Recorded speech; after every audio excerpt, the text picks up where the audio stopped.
Welcome to the Entrepreneurial Edge, where we speak to outstanding men and women pursuing their passion and making a living from it. I'm Tsepiso Khadebe, in for Chris Bishop. I recently caught up with Wally Fry, a man who has the environment close to his heart where food production and farming is concerned. He's also the co-founder of Fry Group Foods. Before we find out more about Wally's entrepreneurial journey, let's take a quick look at the company.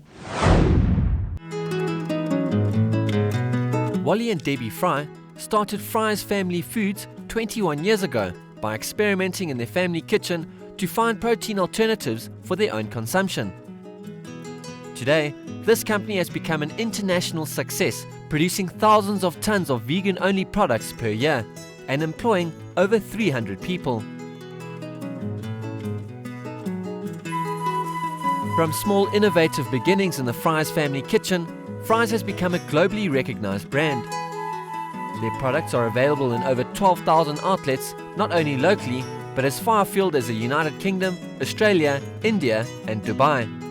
The family is still involved in all aspects of the business. Co-founders Wally and Debbie Fry are executive members of the board and oversee all operations throughout South Africa and the world. The business is driven by the family's passion to create food that has little impact on the natural environment as possible, with emphasis on putting principles over profits. In studio with me, I have the co-founder of Fry Family Foods, Wally Fry. Now, Mr. Fry, welcome to the show. Now, tell us about your journey, basically starting from being a cattle farmer to now starting your own business. Well, I'll tell you as quickly as I can, because as you can see from the color of my hair, that's quite a long story. So I'll try and summarize it quickly for you. Well, I grew up in Zululand, very close to the village of Nkandla, where our president has got his house and his family heritage. And I was on a farm there, and we did farm with cattle and with citrus and sugarcane and various other things. And so that was my background. And being a farmer, you know, they have that expression of a boer maak 'n plan. I was trained from a young boy to make a plan and I suppose be resourceful is the right word I want to use. Anyway, just to fast forward through my school years, I found a good way of making a living after leaving school, but I never went and got a job with anybody. I immediately wanted to be an entrepreneur. I didn't work for my dad on the farm. I started to buy and sell livestock. So you will know as well as I do that it's in Zulu culture to do a lot of slaughter at specific times with goats. And so I really traded a lot in goats. I was buying them up in the northwest and transporting them down, and I had several depots where I sold these goats. And during that period of time, I met my wife, who was a born vegetarian, and she didn't agree with what I was doing. She had a view about that, and I couldn't understand that because I was an avid meat eater and I couldn't understand vegetarianism. And to add insult to injury, when my daughter got born, she was also a born vegetarian without any kind of propagandistic sort of enforcement from my wife. She just naturally didn't want to eat meat. So I slowly, during my time, started to have these influences coming into my life. But from the goat thing, I went on to construction.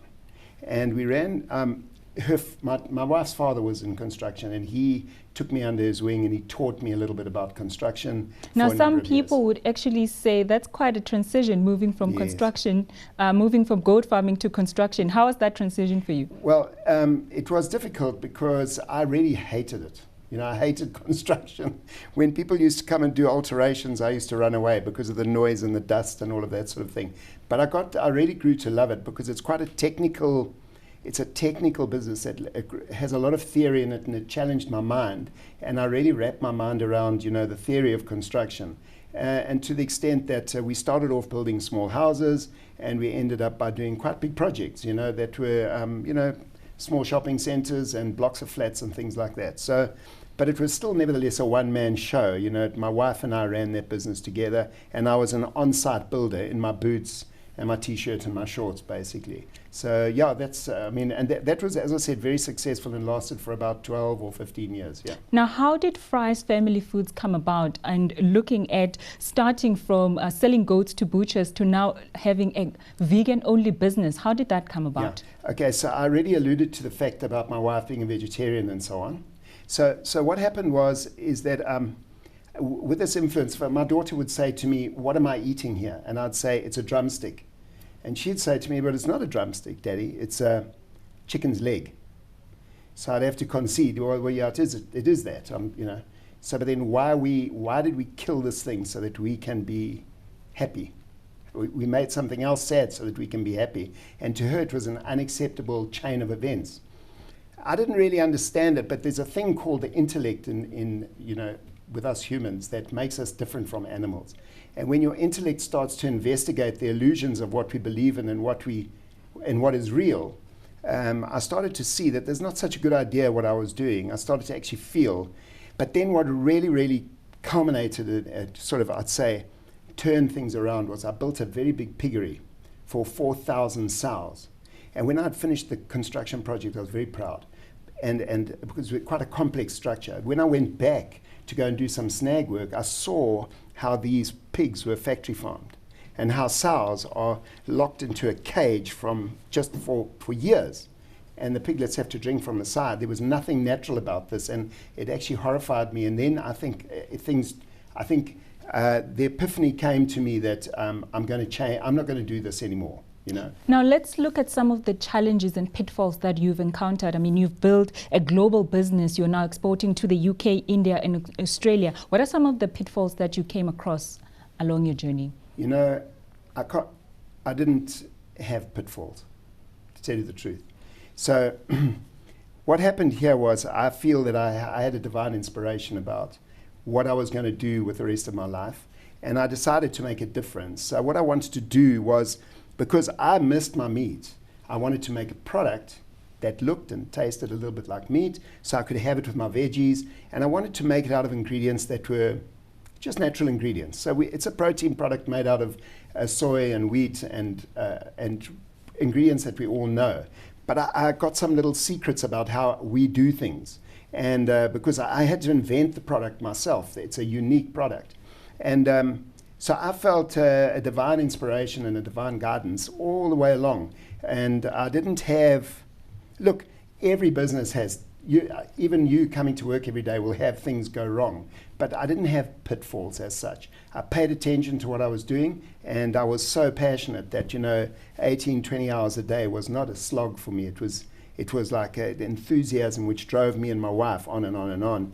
And so we started in this very, very small way, 50 kilograms a day. And we probably will produce, I don't know, maybe 6,000 tons of fries this year and exporting to about 23 countries. Now, moving on from then, your business has actually inspired you to become an activist focusing on issues of food security and also climate change. You recently went to present in London. Can you tell us a little bit about that experience? Yes. You know, there's an organization called the World Preservation Foundation. So what they intended to do was to get a gathering of scientists together who are very credible people from leading universities around the world. Harvard is one of them, and well, I won't go into all the universities, but there were 22 or 21 scientists there. And they were all, the intention was to go to Parliament and deliver papers showing clearly that livestock farming has become the pariah of what we call global warming or climate change. And so what they were proving through their studies and all the work that they've done is that 52% of all global warming gases, if you want kind of CO2 equivalent gases, are coming from livestock production. That is a lot. If you look at all the transport systems of the world, they only contribute 18%. What do you think is the solution to that problem? So the solution is simple. We as human beings, we've become accustomed to eating meat every day, 3 times a day sometimes. If you look at the African culture, for example, people were, by and large, were vegetarians. And then only on special occasions they used to slaughter. They weren't eating meat 3 times a day, every day of their lives. So this avid sort of, I would say, hunger for the taste of meat with everything we eat and that food choice is bringing about a lot of destruction in the environment. And that's what I went there to talk about, to say, look, industry, you can change and become more globally, I'd say, climate change friendly. And that's how we've come to the end of this week's show. If you have any suggestions of entrepreneurs you'd like to see featured on the show, please email us at entrep@abn360.com, and make sure you tune in next week when we go behind the scenes of Fresh Catering, a company that started in a garage and now caters for South Africa's elite. Until then, from myself, Tsepiso Khadebe, it's goodbye.